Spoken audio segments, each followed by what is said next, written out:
يا آل طه أنتم نور لنا والشمس منكم تستمد سناها الخير كل الخير عند ولائكم وبكم نجاة النفس حين رداها نفسي تسلم للنبي ولاها المصطفى المبعوث من علياها ولمن بحقه هل أتى قد نازلت وبخيبر تشهد له قتلاها ولفاطم.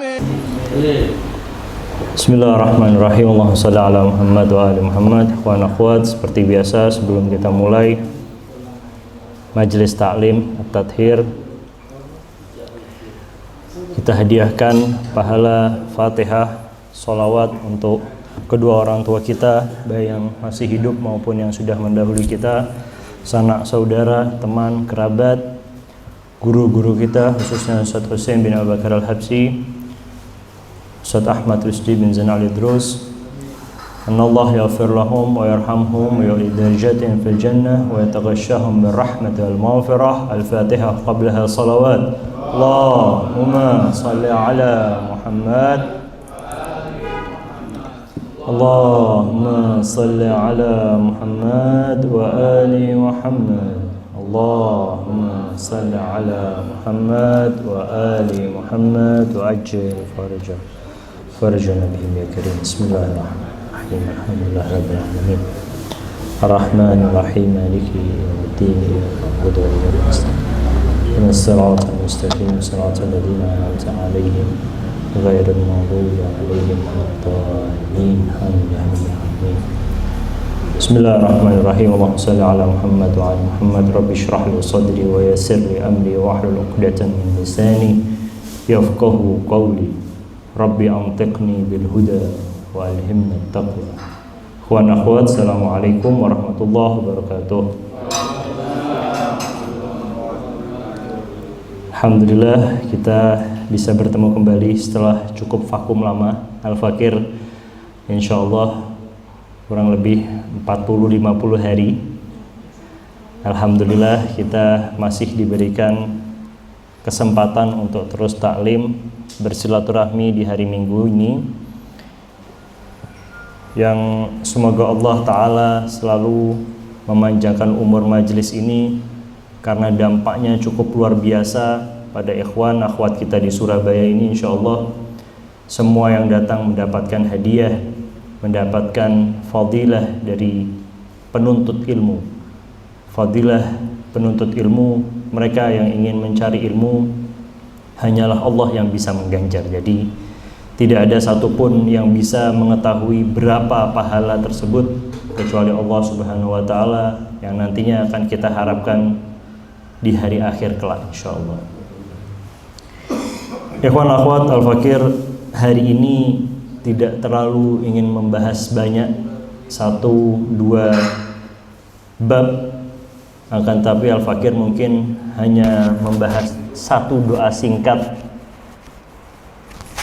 dari Amirul Mukminin Ali bin Abi Thalib alaihissalam, yang diajarkan juga oleh Rasulullah sallallahu alaihi wa alihi, di mana mungkin doa ini, wirid ini juga salah satu hal yang harus kita ucapkan, bukan wajib, bukan penting, tapi harus sebagai pecinta Ahlul Bait, sebagai mereka yang beragama Islam, agar kita memiliki panduan, pedoman atas apa saja yang kita hadapi selama masa kehidupan kita.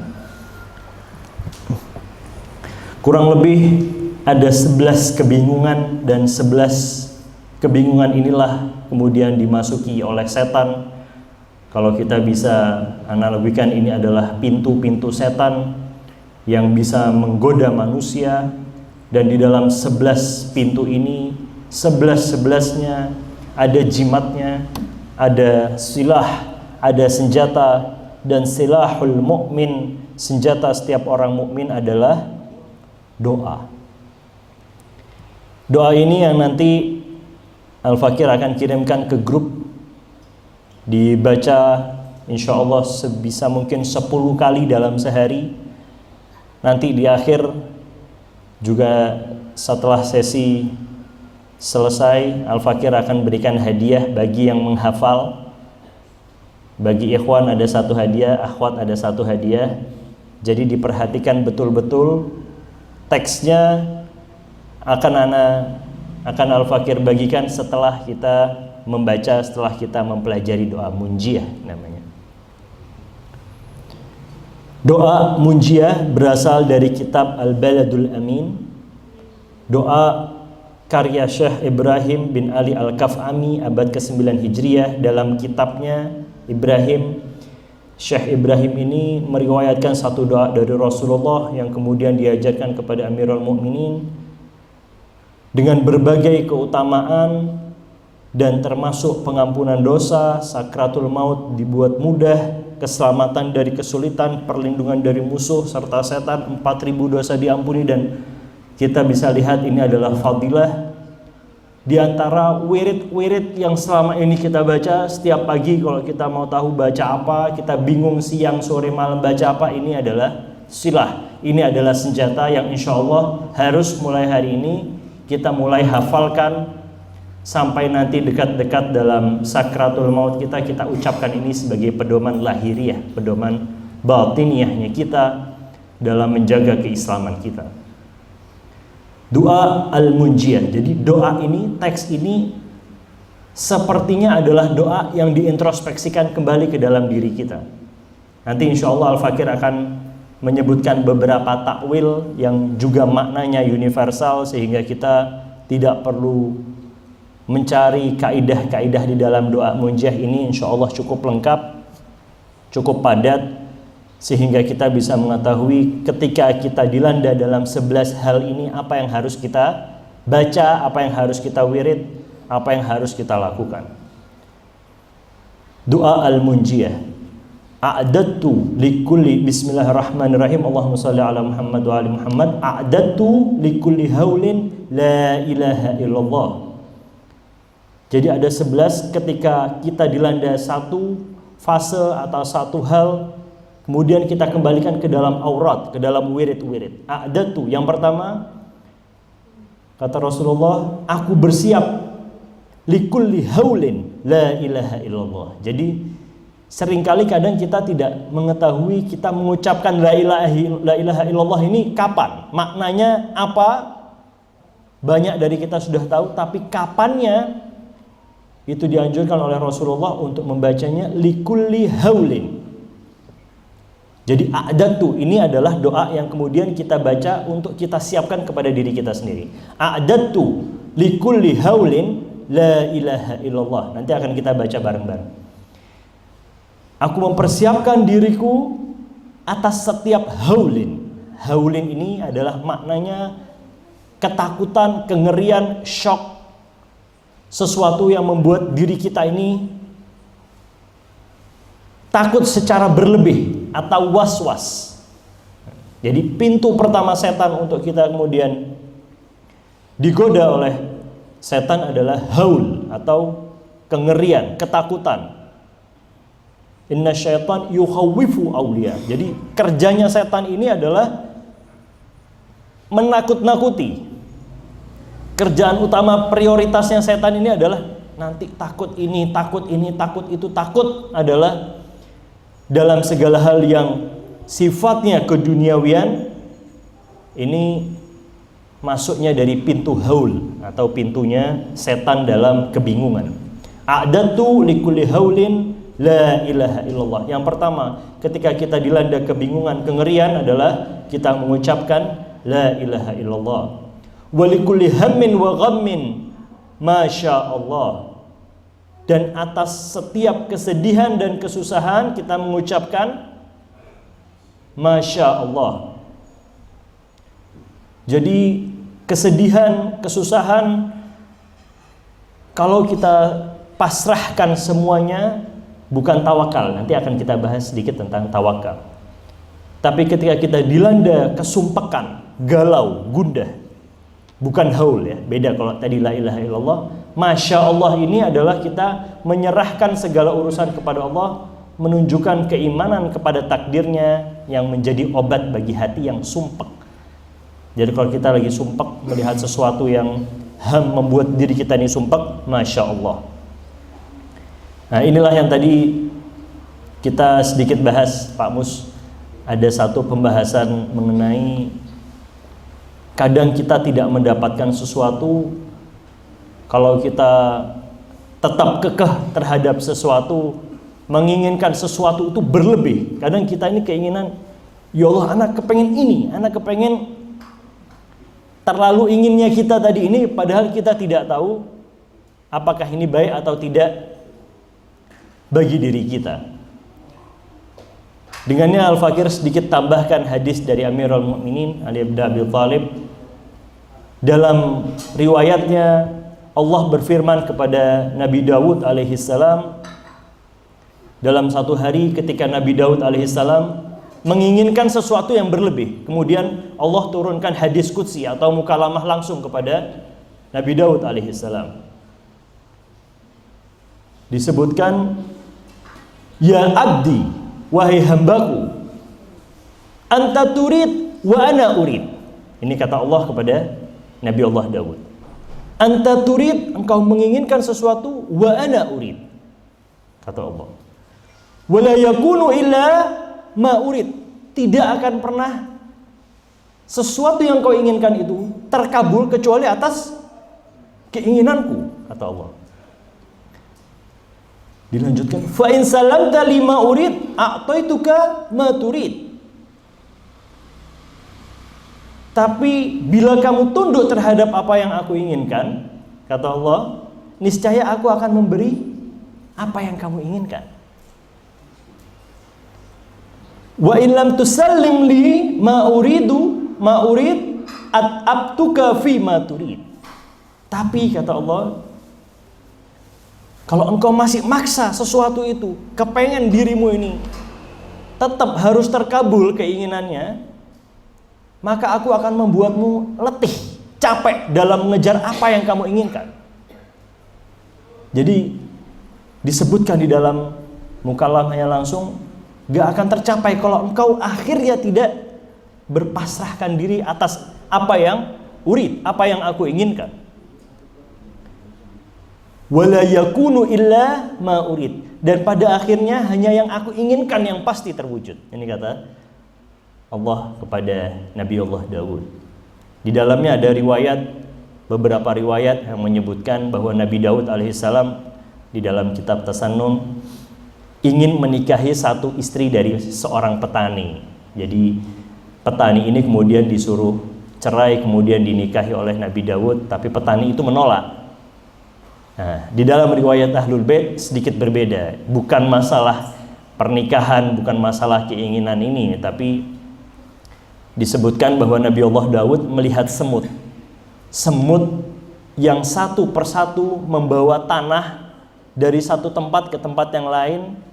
Kemudian ditanya oleh Nabi Allah Daud, wahai semut, kenapa capek-capek engkau ingin memindahkan ini? Iya, Nabi, ana ingin memindahkan satu bukit. Bukit tadi ini akan kupindahkan untuk satu orang. Satu orang tadi ini adalah kekasih yang aku inginkan selama kehidupanku ini. Bahasanya semut ini adalah mahar. Kalau dia benar-benar mencintai, menginginkan, maka pindahkanlah bukit itu kepada di tempat ini. Dipindahkan oleh semut satu-satu. Ditanya sama Nabi Daud, kenapa seperti ini? Dijawab oleh semut, aku tidak peduli dengan bagaimana memindahkannya, waktunya. Yang aku inginkan adalah bukti bahwa nanti bila aku meninggal, mati berjalan dari satu bukit ke bukit yang lain, matiku karena bukti cinta kepada kekasihku ini. Jadi yang diambilkan oleh riwayat ini, bagaimana kemudian Nabi Allah Daud alaihissalam itu benar-benar berpasrah kepada Allah di atas semua cobaannya. Jadi kalau kita melihat dulu Nabi Allah Daud menang melawan Jalut, setelahnya Nabi Allah Daud akan ada besar sekali cobaannya. Jadi bukan kemudian kita kan hanya mengetahui Nabi itu mukjizatnya dalam satu cerita, terus cerita itu kemudian putus, enggak. Setelahnya Nabi Daud alaihissalam mendapatkan semua kekayaan Sulaiman. Dari mana kalau bukan dari ayahnya? Jadi Nabi Allah Daud begitu besarnya cobaan hidupnya, dari yang tidak punya sampai memiliki apa yang tidak dimiliki oleh setiap manusia zaman itu. Jadi menjadi raja di raja, ayah dari Nabi Allah Sulaiman. Tentunya kemudian banyak yang hasud, banyak yang hal-hal yang kemudian ketika saya sudah mendapatkan ini maka saya bisa mendapatkan yang lainnya dan yang lainnya. Nah, barulah kemudian hadis qudsi ini turun kepada Nabi Allah Daud. Tidak akan sesuatu itu ada. Keinginan kamu ini tadi tidak akan terwujud kecuali illa ma urid, kata Allah. Mau bagaimanapun juga ikhwan akhwat, semua yang kita inginkan kalau kita tidak pasrahkan, maka Allah akan membuat diri kita capek untuk mengejar keinginan kita tadi. Nah, baru yang kedua, walikulli hammin wa ghammin masya Allah. Dan atas semuanya ya Allah, likulli hammin wa ghammin masya Allah. Kita kalau sumpek, kita menginginkan sesuatu yang kita tidak capai, yang akhirnya mendapatkan kesedihan, mendapatkan kesumpekan, ucapkanlah masya Allah. Yang ketiga, walikulli ni'matin alhamdulillah. Dan atas setiap nikmat alhamdulillah. Setelahnya walikulli rakhain asyukru lillah. Nah, bedanya antara rakha dan nikmat ini apa? Kalau kita mendapatkan sesuatu tadi, nikmat itu adalah alhamdulillah, akan tetapi rakha, apa maksud rakha di sini adalah kelapangan. Sesuatu yang akhirnya kita mendapatkan lapang. Bedanya lapang dengan nikmat, nikmat ini konstan, dapatnya langsung. Alhamdulillah. Tapi ketika mendapatkan rakha, kelapangan, itu asyukrulillah. Dan ini pun masih di dalam pintu yang kelima, yang kalau kita salah ucap, yang kalau kita tidak mengucapkan nikmat tadi alhamdulillah dan rakha asyukrulillah, setan datang masuk ke dalam pintu ini. Jadi ini adalah 11 pintu. Jadi yang masih baru datang, sedikit diulang, nanti akan kita bacakan bareng-bareng insyaallah. Untuk kita menjaga diri kita dari 11 godaan setan. Walikulli ni'matin alhamdulillah, walikulli rakhain asyukru lillah. Setiap kelapangan syukur bagi Allah. Walikulli, yang kelima, walikulli u'jubatin subhanallah. Dan atas setiap yang mengagumkan kita mengucapkan subhanallah. Ini adalah wirid yang kita baca sebenarnya. Kita sudah mengetahui ini dari kecil, kita sudah diajarkan. Cuman seringkali kita terbolak-balik, dan makna takwil dari 11 doa munjiah ini kita tidak mengetahuinya. Jadi Al-Fakir jelaskan ulang, kemudian ini kita wiridkan setiap hari minimal 10 kali dan kemudian kita hafalkan. Walikulli u'jubatin subhanallah. Dan atas setiap keajaiban-keajaiban itu kita mengucapkan subhanallah.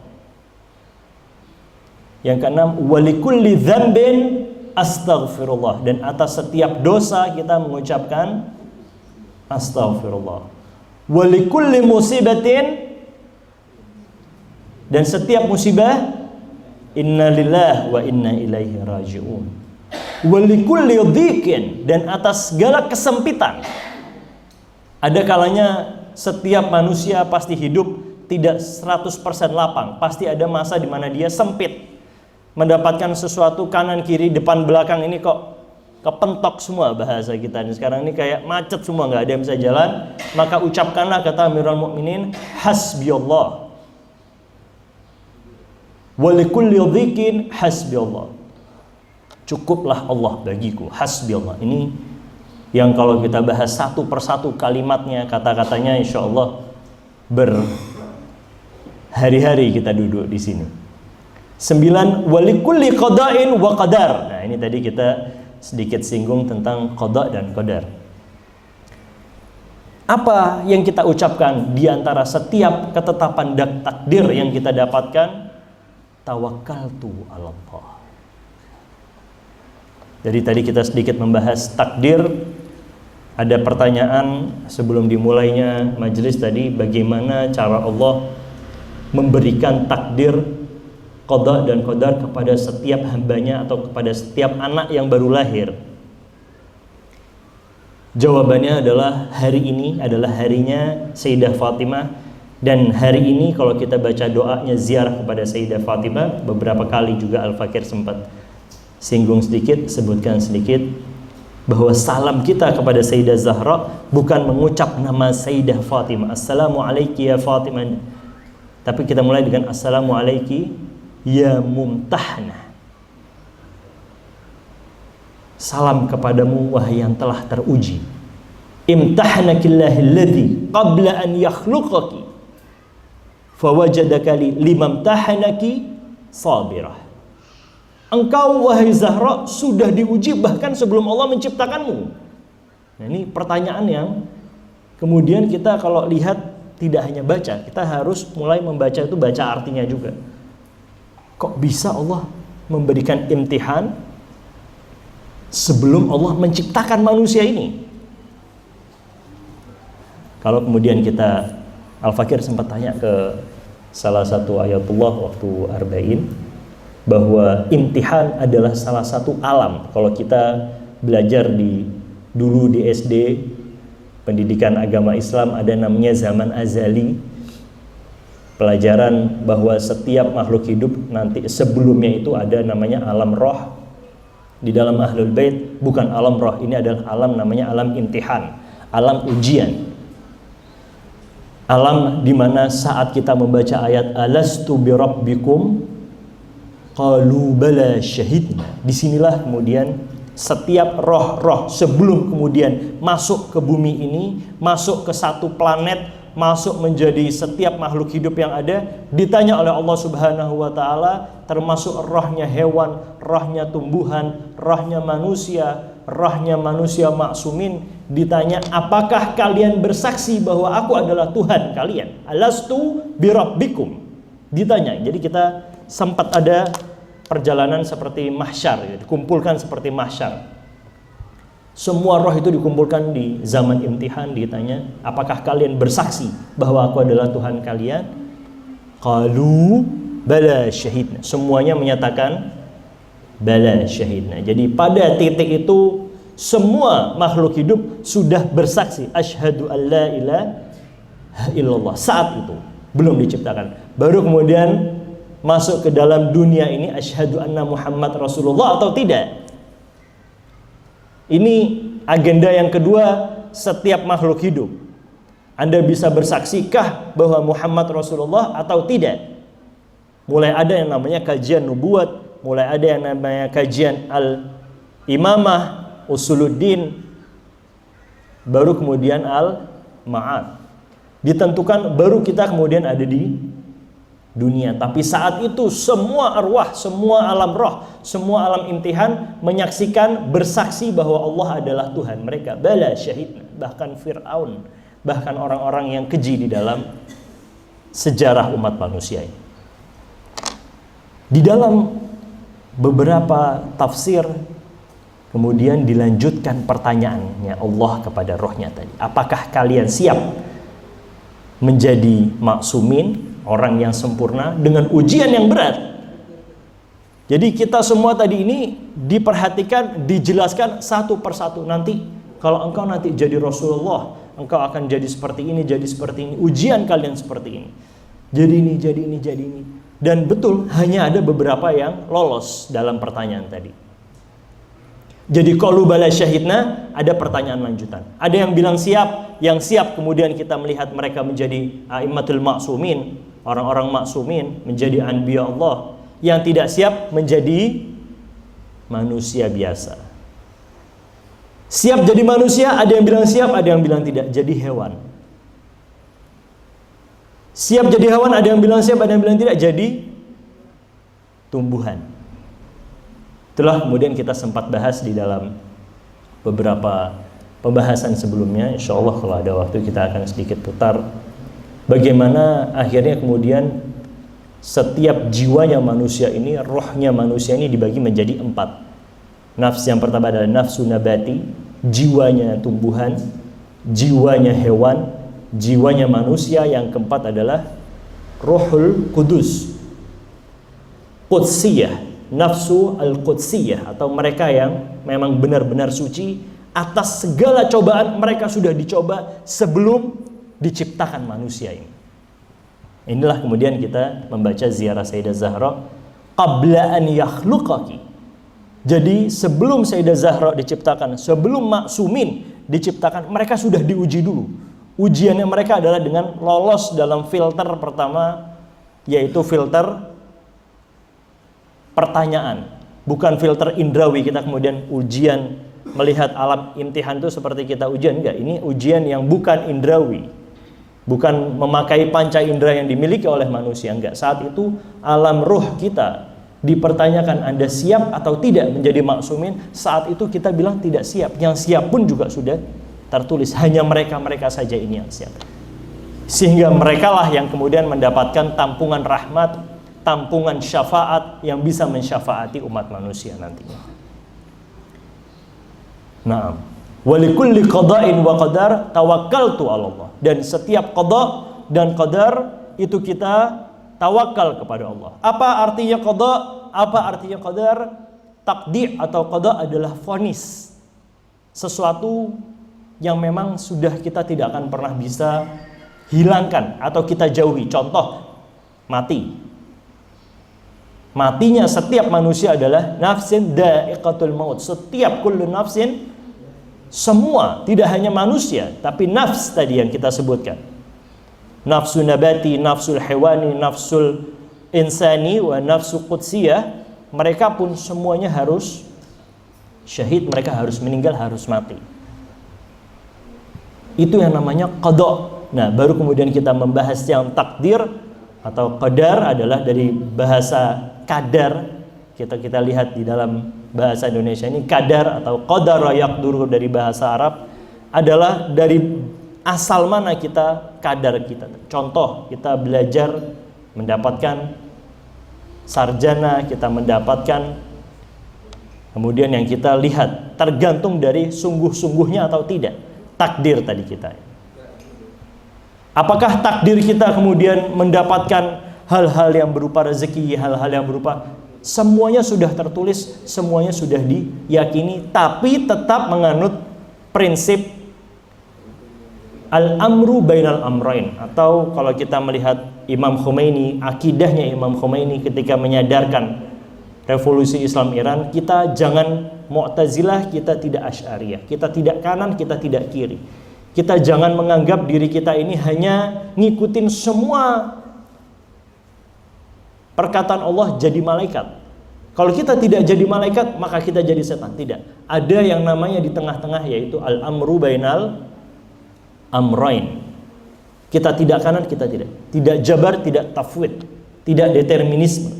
Bahwa semua saat itu berlangsung di dalam satu era sebelum revolusi Imam, bahwa setiap manusia ini adalah, ya kita ciptaan Allah, kita mengikuti apa yang Allah suruh. Lantas apa gunanya akal? Benar Anda mengikuti apa yang Allah suruh, buktinya masih ada hawa nafsu. Bagaimana cara menyaring hawa nafsu dan lain sebagainya, itu ada di dalam kitabnya Imam Khomeini, namanya Junudul Aql wal Jahl. Pasukan-pasukan akal dan pasukan-pasukan kebodohan. Insyaallah lain waktu nanti akan kita bahas. Walikulli qada'in wa qadar tawakkaltu 'ala Allah. Ini yang ke-9. Jadi atas semuanya qada, qadar. Kok seperti ini ya Allah takdir saya? Kok seperti ini ya Allah meninggalnya? Kok seperti ini? Tawakkaltu 'ala Allah. Itu yang harus diucapkan oleh setiap mukmin, sehingga dia terjaga dari yang namanya terombang-ambingnya bisikan-bisikan setan. Yang ke-10, walikulli aduwin i'tasamtu billah. Dan ketika kita mendapatkan musuh, kita di hadapan kita ada musuh. Setiap musuh yang kita hadapi, apa yang kita ucapkan? I'tasamtu billah. Aku berlindung kepada Allah. Jadi tidak boleh kita harus melawan, membaca takbir, membaca yang lain itu kaidah yang lain. Tapi kalau kita mendapatkan musuh, dan musuh utama setiap manusia adalah dirinya sendiri. Musuh utama dari setiap insan adalah dirinya yang dibisiki setan, meninggikan hawa nafsunya. Saat itu kita ucapkan i'tasamtu billah. Bedanya kita dengan maksumin di sini. Jadi kita masih mengucapkan i'tasamtu billah. Tapi maksumin sudah terjaga.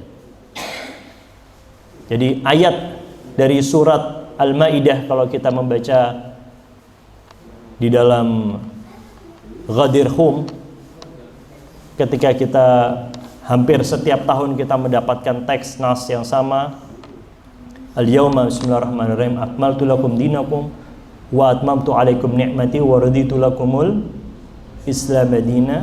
Terakhirnya di dalam ayat tersebut, wallahu ya'simuka minan nas.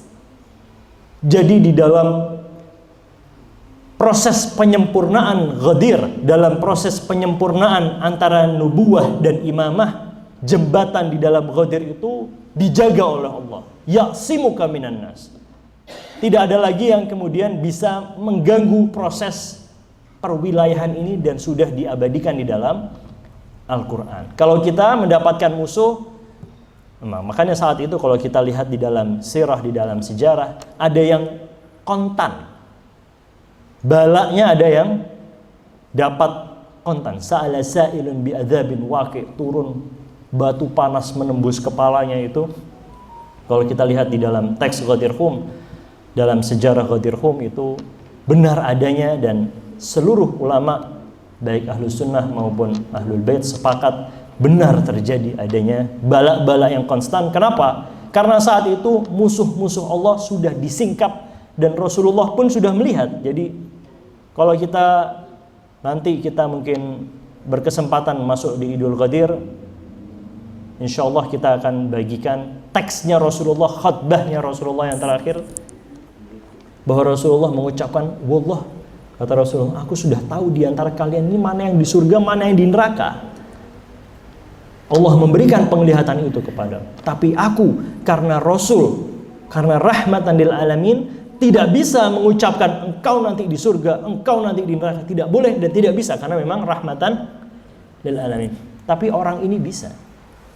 Diangkatlah Amirul Mukminin. La yuhibbuka illa ya Ali, la yuhibbuka illa mu'min wa la yubghiduka illa munafiq. Ali qasimul jannati wan nar. Ali pemisah antara surga dan neraka. Orang ini nanti yang bisa. Ali lah yang bisa untuk menjelaskan siapa saja ciri-ciri orang yang ada di surga dan yang ada di neraka.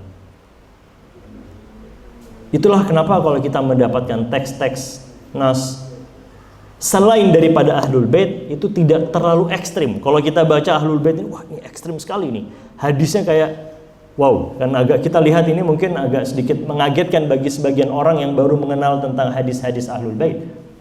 Tapi kalau kita lihat aslinya, sejujurnya Ahlul Bait ini menjelaskan semua yang ditutupi oleh sejarah.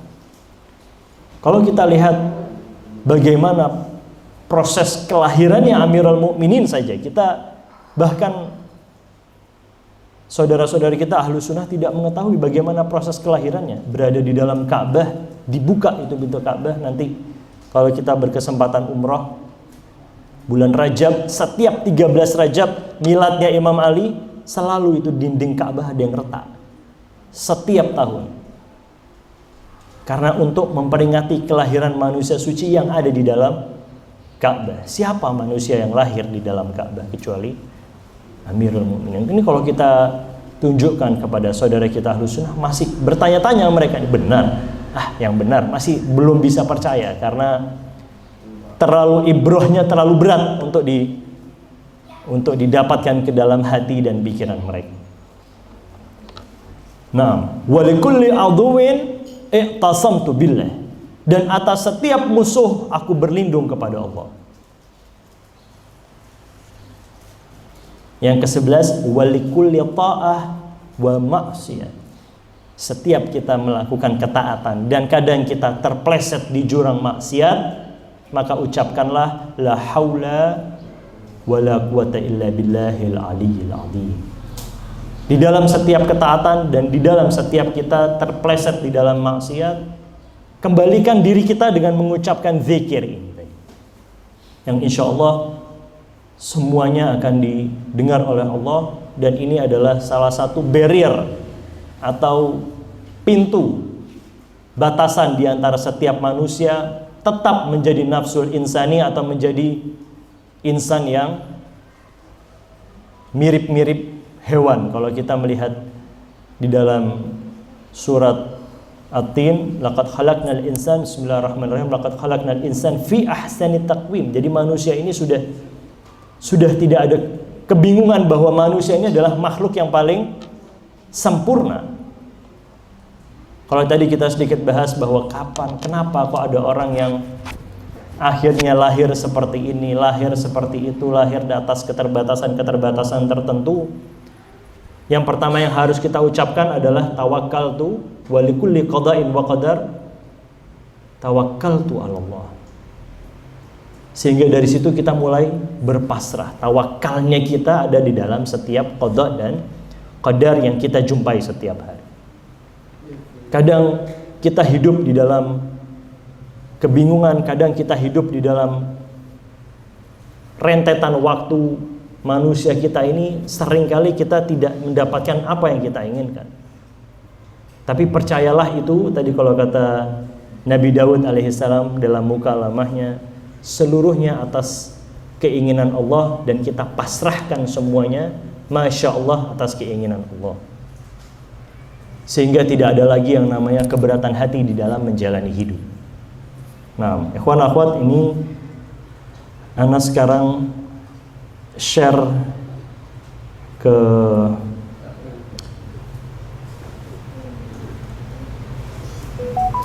majelis At-Tadhir ya, nanti mungkin bisa di-share ke Al-Mahdiyah ya. Jadi nanti setelah kita membaca ini, kita akan ada kuis. Kalau ada yang bisa menjawab hafal dari doa ini, Al-Fakir bisa berikan hadiah untuk satu ikhwan, satu akhwat setelah nanti kita membaca bersama-sama. Kita baca bersama-sama, ikuti setelah ana. Doa munjiah adalah salah satu doa yang diriwayatkan dari Syekh Ibrahim bin Ali Al-Kaf'ami abad ke-9 Hijriah. Jadi abad ke-9 Hijriah, kalau kita lihat abad ke-9 masuk di abadnya, kalau kita lihat 1200-1300 Masehi, abad ke-9. Karena prosesi dari Rasulullah 1 Hijriah itu 571 Masehi. Imam Mahdi yang paling akhir kemudian diangkat Ghaib Kubro 941 Masehi. Nah, ini kalau kita lihat abad ke-9 Hijriah, berarti kurang lebih 1200-1400. Zaman kita eranya Wali Songo. Ini sudah berada di dalam benak di setiap manusia yang Islam di Indonesia di tahun 1400-1500. Doa munjiah sudah Al-Fakir sebarkan di grup, bisa kemudian dibaca, dihafalkan. Insya Allah nanti ana akan kasih sedikit hadiah. Bismillahirrahmanirrahim. Kita baca bersama-sama, ikuti setelah Al-Fakir. Bismillahirrahmanirrahim. Allahumma salli ala Muhammad wa ali Muhammad. A'dadtu likulli haulin la ilaha illallah wa likulli hammin wa ghammin ma syaa Allah wa likulli ni'matin alhamdulillah wa likulli rakha'in asyukru lillah wa likulli u'jubatin subhanallah wa likulli dhanbin astaghfirullah wa likulli musibatin inna lillahi wa inna ilaihi raji'un wa likulli dhiqin hasbiyallah wa likulli qada'in wa qadar tawakkaltu 'ala Allah wa likulli aduwwin i'tasamtu billah wa likulli ta'ah wa ma'siyah la haula wa la quwata illa billahil aliyyil azim. Doa munjiah adalah 11-11-nya ini kalau kita hafalkan, kita baca ini 10 kali di dalam setiap hari kita, insyaallah Allah akan memberikan semua fadilah-fadilahnya, dikabulkan semua hajatnya, dihapuskan doa-doanya, dan menjadikan manusia kembali pada tracknya.